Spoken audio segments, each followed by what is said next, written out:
The deaths of two unhoused children in Detroit over the weekend has many people thinking about housing insecurity.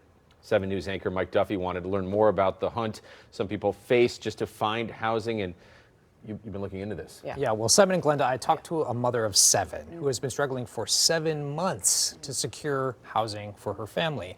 Now, as you can imagine, she's very frustrated with the system and the roadblocks that keep a place to call home just out of reach. Oakland County is slim to nothing out here. Last April, Kenesha Jackson and her 7 kids left a domestic violence situation and moved into a shelter for a short period of time. Found me a work from home job because I was determined to get back on my feet, and I came back to stay at the extended stay, where even now working is very hard, having the 2 smaller ones. And this is a tiny space. You have 7 kids living in here with you? Yes, we make it work. It's chaos.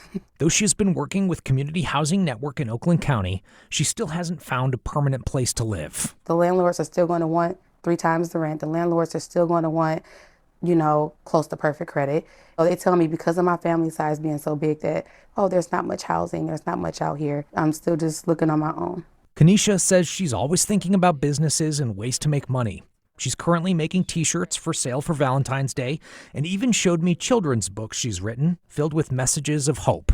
And yet, she wonders if she made the wrong choice. I didn't stay in that relationship. I feel like, oh, if I stayed, then, we wouldn't be going through this right now. So I feel like guilt around it, like,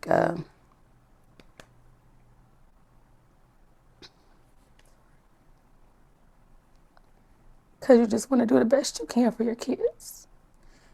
And it's hard when things are going so good and then it just comes crashing and you don't have any other options. Do you feel like the system is failing you?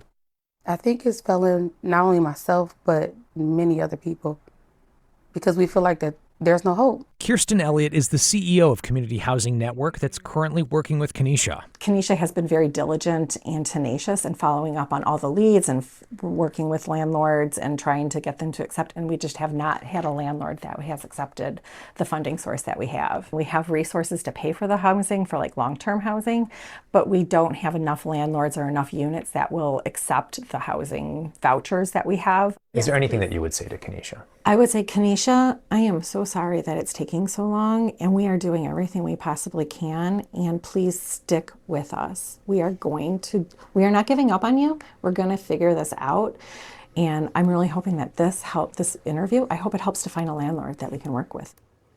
And of course, we really hope that there is someone out there watching who wants to help Kenesha get the home that she needs. And we also have a link to her website where you can buy her t-shirts and books. And there's also a GoFundMe link there as well, because Simon, Glenda, we all need some help sometimes. Gut-wrenching to hear Kenesha talk about the pressure she's facing, leaving home, leaving a bad situation, but now having to figure out what happens next. Rock in a hard place, right? Well, and getting the children out of that is being a good mom. So we hope the best for her. Thank you, Mike. Yeah, thank you.